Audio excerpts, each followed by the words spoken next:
Assalamualaikum warahmatullahi wabarakatuh. Sebelumnya perkenalkan, nama saya Muhammad Miftah Taufik, NIM 52024 19018 dari Pendidikan Teknik Otomotif Universitas Negeri Semarang. Dalam video kali ini saya akan membahas tentang sistem pengisian IC regulator. Dalam sistem pengisian ini terdapat dua pembahasan. Yang pertama, nama komponen dan fungsi komponen pengisian IC regulator. Yang kedua, cara kerja sistem pengisian IC regulator. Komponen dan fungsi komponen sistem pengisian IC regulator. Yang pertama, baterai. Baterai berfungsi untuk memberi energi listrik pada sistem pengisian, terutama untuk menghasilkan medan magnet pada rotor koil, pada alternator, saat mesin belum hidup. Yang kedua, fuse atau fusebeling. Fuse berfungsi untuk sebagai pengaman rangkaian kelistrikan jika terjadi hubungan singkat atau konslet. Yang ketiga, lampu indikator. Lampu indikator berfungsi untuk mengindikasi bahwa sistem pengisian berfungsi dengan normal. Yang ketiga, kunci kontak. Kunci kontak berfungsi untuk mengaktifkan dan menonaktifkan sistem pengisian. Yang kelima, regulator. Regulator berfungsi untuk mengatur besar kecilnya arus yang masuk ke kumparan rotor koil dan berfungsi untuk mengatur kuat lemahnya medan magnet yang dihasilkan rotor koil. Selanjutnya, alternator. Alternator berfungsi untuk mengubah energi gerak putar dari mesin menjadi energi gerak listrik. Selanjutnya, cara kerja sistem pengisian regulator IC. Saat kunci kontak on mesin mati. Saat kunci kontak on mesin mati, alternator belum berputar, dan arus dari baterai mengalir dari fusebeling ke kunci kontak, ke R1, ke basis transistor 1, ke emitor, kemudian ke massa, menyebabkan transistor 1 on. Arus juga mengalir dari baterai ke rotor coil, kemudian ke terminal F, ke kolektor, kemudian ke massa, sehingga rotor coil menghasilkan medan magnet. Pada saat ini transistor 2 off karena arus yang mengalir dari baterai tidak mampu menembus tegangan kerja dioda Zener, sehingga transistor 2 off. Selanjutnya, saat mesin hidup, tegangan kurang dari 14 volt.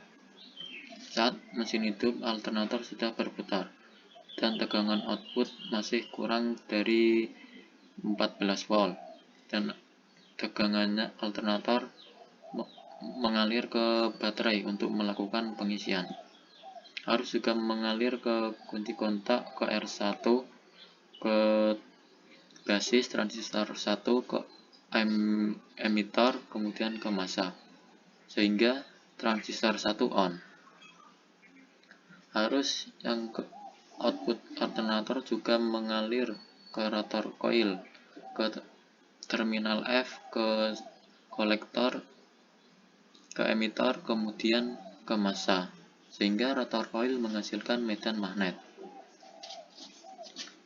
Transistor 2 belum on karena tegangannya belum mampu menembus tegangan kerja dioda Zener.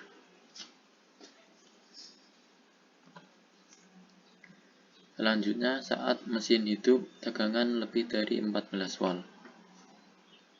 Saat mesin hidup tegangan lebih dari 14 volt, maka arus dari output dari alternator mengalir ke baterai untuk melakukan pengisian dan ke kunci kontak, ke R2 dan dioda Zener, ke basis transistor 2, ke emitor, kemudian ke massa, sehingga transistor 2 on, sehingga arus juga mengalir ke R1 ke kolektor, emitor, ke massa.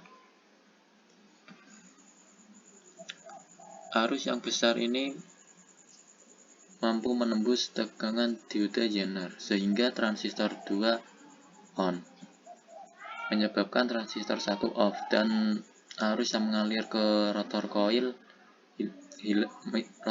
hilang sehingga medan magnet juga hilang. Saat tegangan lebih dari 14 volt,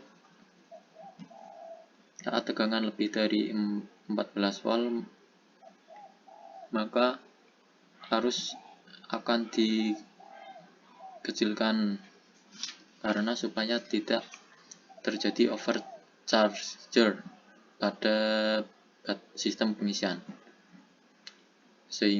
Karena medan magnet hilang, tegangan output alternator juga akan melemah, sehingga saat melemah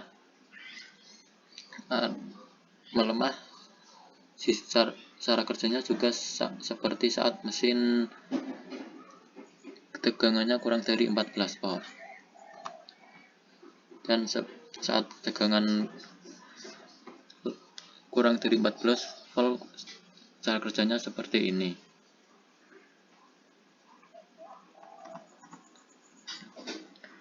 Selanjutnya, saat mesin hidup tegangannya kurang dan lebih 14 volt. Saat mesin hidup kurang dan lebih dari 14 volt, maka tegangannya akan berulang-ulang lebih dan kurang seperti ini, karena supaya tidak overcharge. Saat tegangannya lebih dari 14 volt, arus dari output alternator mengalir ke baterai untuk melakukan pengisian dan mengalir ke kunci kontak, ke R2, ke diode Zener, dan ke basis transistor 2 emitor, ke massa, sehingga transistor 2 on. Arus juga mengalir ke R1, ke kolektor, emitor, ke massa, sehingga arus yang ke rotor koil hilang, menyebabkan medan magnet juga hilang. Saat medan magnet hilang, arus tegangan output alternator juga melemah. Melemahnya tegangan pada output alternator akan kembali seperti semula. Saat melemahnya tegangan alternator, diagramnya seperti ini. Jadi kembali seperti semula berulang-ulang. Dan transistor 2 juga off. Cukup sekian video dari saya. Kurang lebihnya mohon maaf. Wassalamualaikum warahmatullahi wabarakatuh.